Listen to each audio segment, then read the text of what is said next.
on the dais and off the dais.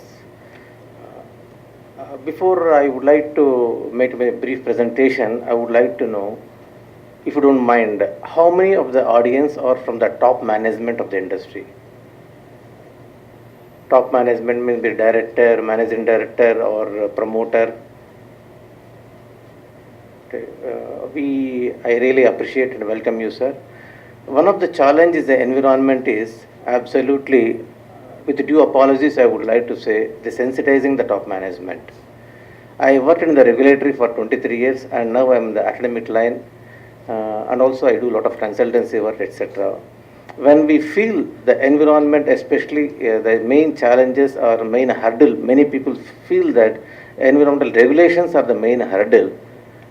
Probably the title is meant to handle the hurdles. Really, I expected a lot of top management will also attend. Okay.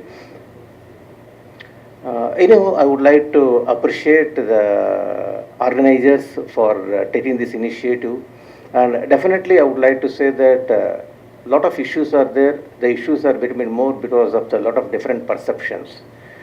If you see the speeches from the morning up to just now who has concluded, all the speeches, if you observe, they will be talking the same subject with a different perception. So to understand the challenges and to minimize the challenges as a sufferer, if you see the industry as a sufferer, probably a platform has to be created to understand the different perceptions and how we can work together by narrowing the perceptions.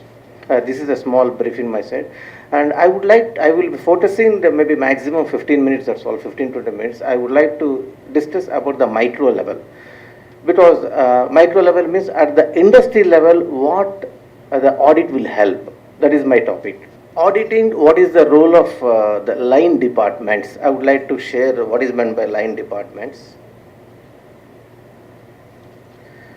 I will be covering regulations and the industry reaction. Whenever there is a regulation, what was the general reaction of the industry?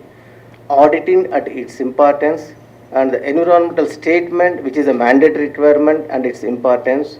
Honestly, auditing is not a mandatory requirement.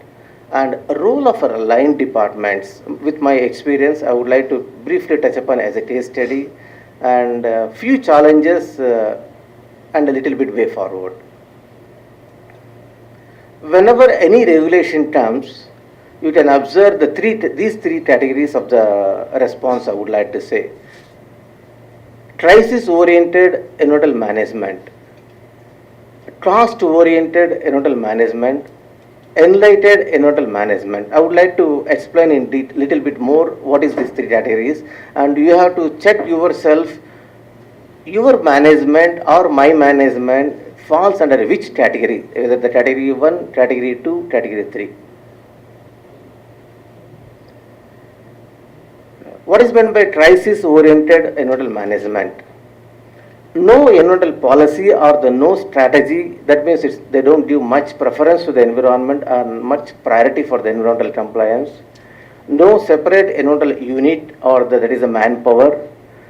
Last is very important, environmental conflicts with regulatory agencies or the community are managed on a crisis basis. I hope it doesn't require any further elaboration.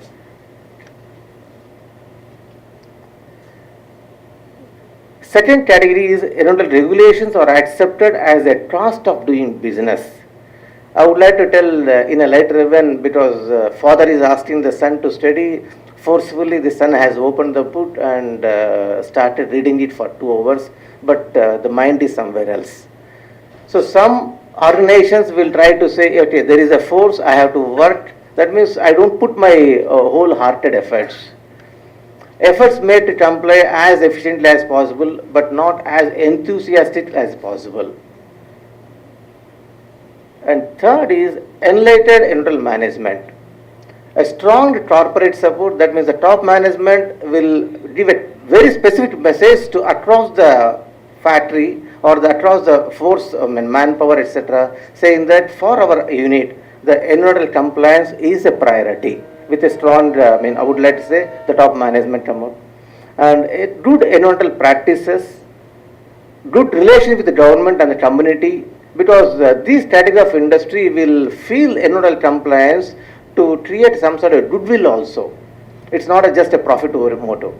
And environmental goals incorporated into the EMS. That means they themselves create their environmental goals.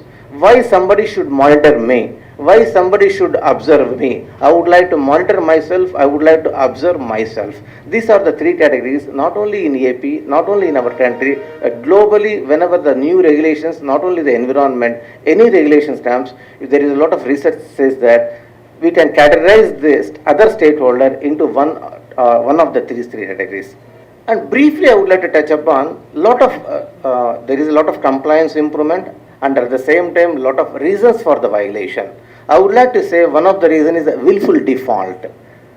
Whatever the comfort created by the government or the regulatory authorities, there will be certain percentage of the industry they wish they would like to violate only because it's a DNA for them. That's all I would like to say.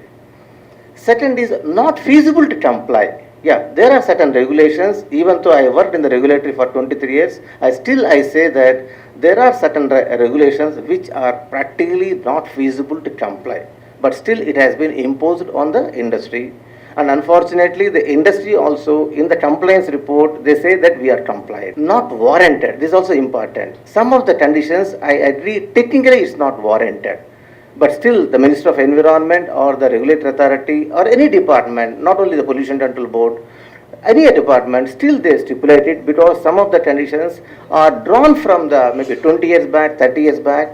Maybe those conditions, those regulations are not warranted as on today.